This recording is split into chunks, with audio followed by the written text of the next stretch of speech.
You may feel as if a hospital fire will never really happen to you, but the fact is, hospital fires are all too common. In the United States alone, there are over 8,000 hospital fires every year. When you consider that smoking and electrical equipment malfunctions are the leading causes of hospital fires, and that most fires occur in patient rooms, then the possibility that you'll be involved in a hospital fire shouldn't seem so unlikely. The signal for a fire may differ from hospital to hospital, but the need for an immediate, well-planned emergency response from all personnel is universal. Your actions in the first few minutes of a hospital fire will be critical. An entire room can be engulfed in flames in less than 3 minutes.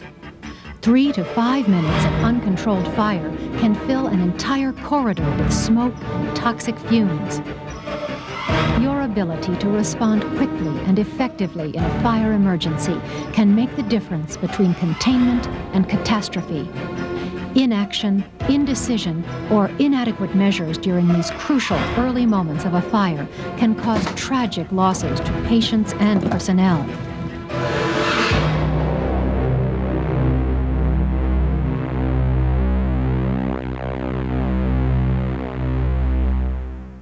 Every hospital employee, regardless of position or specific job duties, must be able to respond instantly in the event of a fire.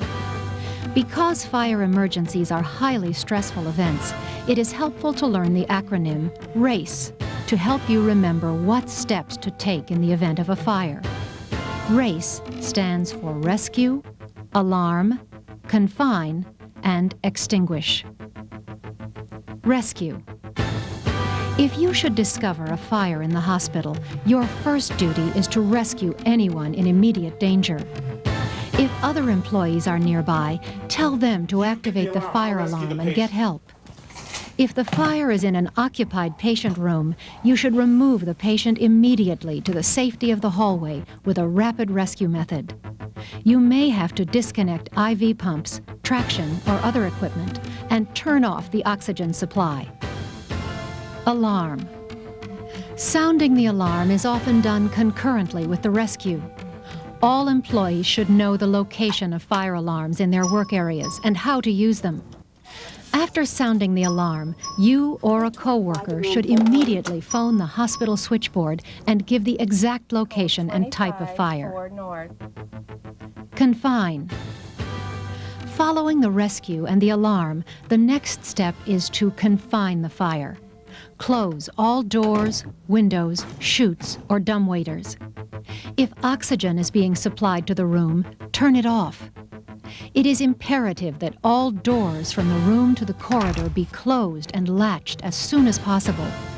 Heat, smoke, and fumes can spread through hallways and stairways in a matter of minutes, hampering rescue, creating panic, and endangering lives. A fire properly contained in one room may take up to an hour to burn through to adjoining areas. Many times, if the fire is confined to its place of origin, it simply subsides from lack of oxygen. Extinguish. The E in RACE is for extinguish. Know where extinguishers are located in your work area and how to use them. Only attempt to extinguish the fire if the fire is small, contained, and controllable. Exercise common sense and good judgment, and use extinguishers only when your safety can be assured. When a fire occurs in a patient wing of the hospital, a limited evacuation may be necessary. All rooms within the fire doors where the fire is occurring will need to be evacuated. Hospital fire evacuation is different from the evacuation of schools and other buildings where the intent is to clear the building in a few minutes.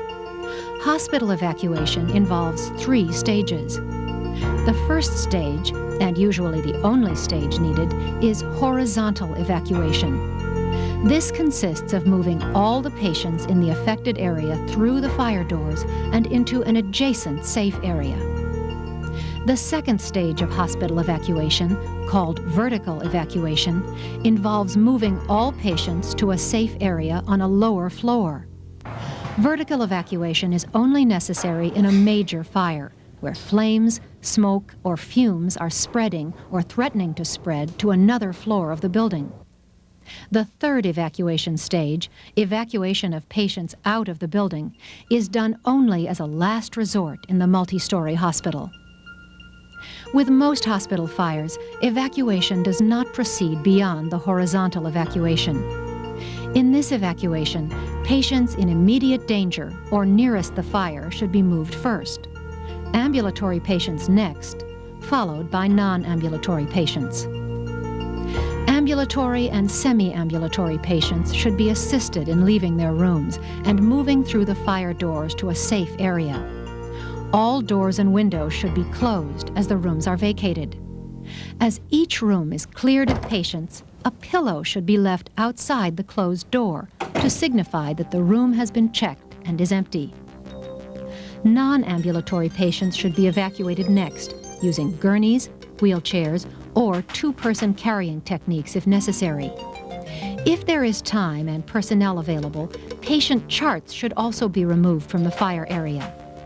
When all patients have been accounted for, make sure the fire doors are closed tightly. You may want to use wet towels or sheets to further seal these doors. Fire doors and fire partitions are designed to resist fire for several hours. All multi-floor hospitals are equipped with fire doors and safe areas on each floor.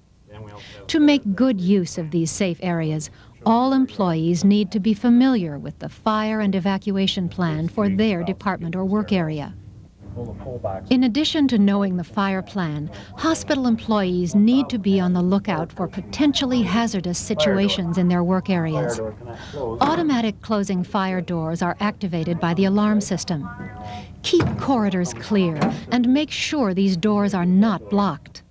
Some fire doors need to be kept closed at all times. If you come across one propped open, take the time to close it.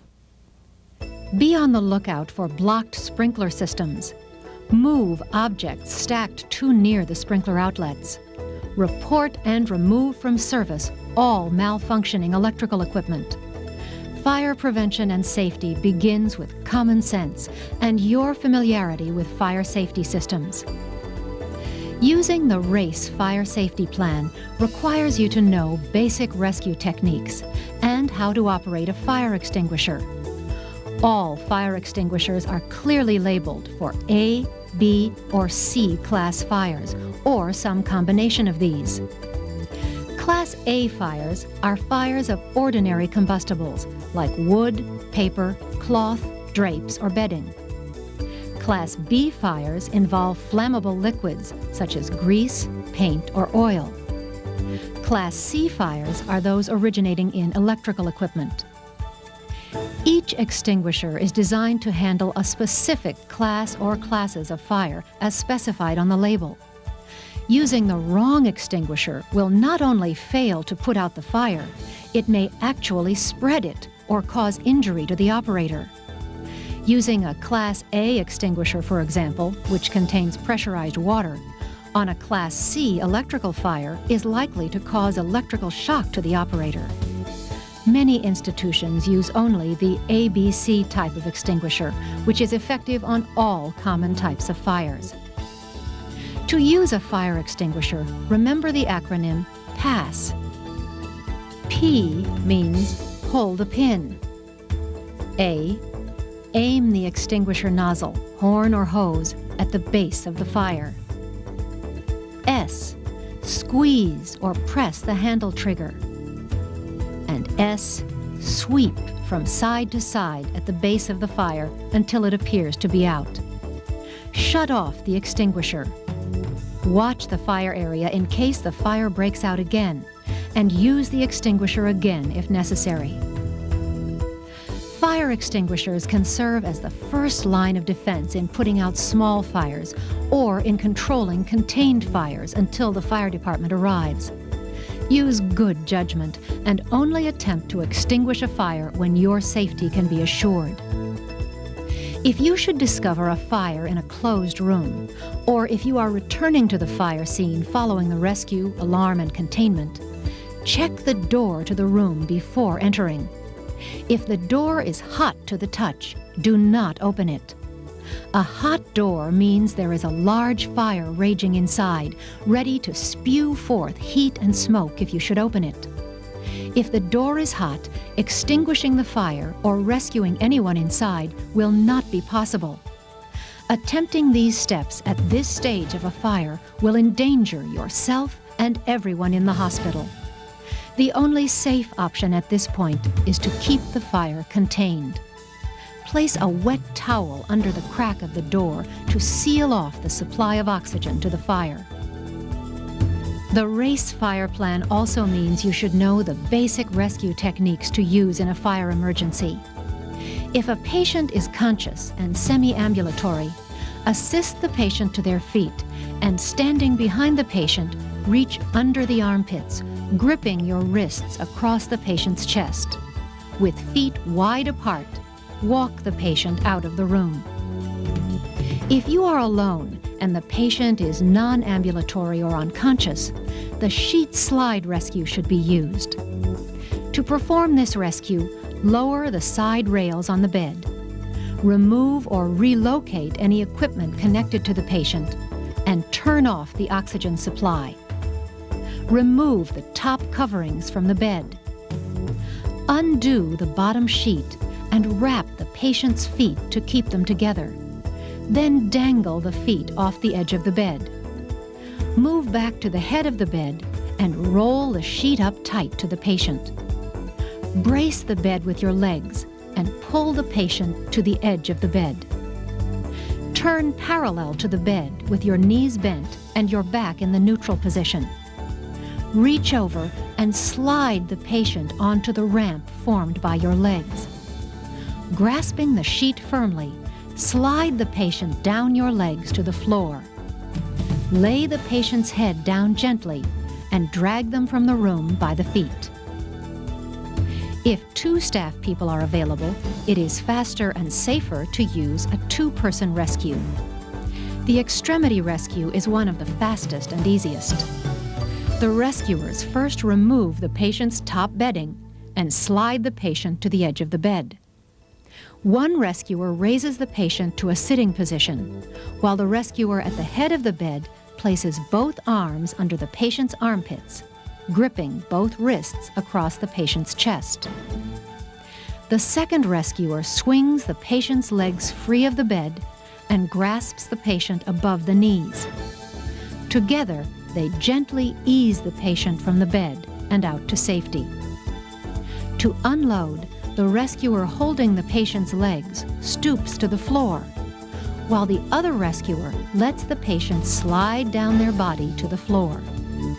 With practice, the rescue of a patient can be easily performed with either of these techniques in 10 to 15 seconds.